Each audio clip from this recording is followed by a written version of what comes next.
Hello there, my friends. This came up for me and I thought that I might share it with you because you might be having the same difficulty. So I just got this new iPhone and I wanted to use my wireless earbuds with it, right? Just JLab Go Pro Air. Thing with Bluetooth devices, especially ones that don't have a screen, you never know what they're connected to.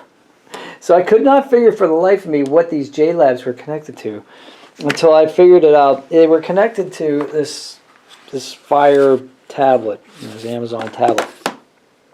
So, turned off the Bluetooth settings there. So now it shouldn't be connected to anything.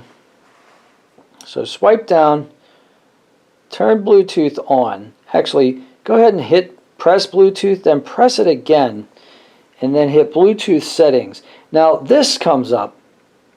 Apparently this comes up on a lot of people's iPhones.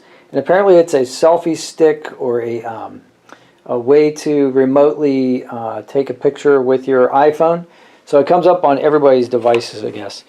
So in order to get this to detect, in order for this to be detected by this, I have to take the earbuds out of the case.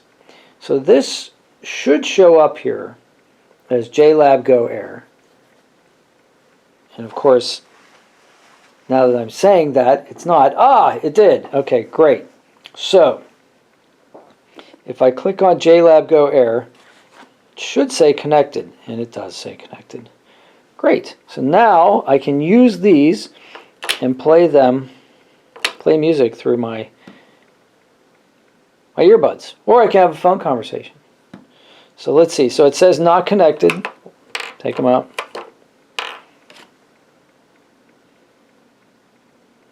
Connected. All right. So that's it. Basically, I was having trouble because these had previously been connected to another device and I did not disconnect them from that device. Very important note. So good to know on both ends of these particular brands if you're having the same trouble. Give me a comment if you have trouble with this sort of thing. If this helped you, hit like, please. And I post every day, so go ahead and smash the subscribe button and the bell, and you'll get my latest videos. Have a great day.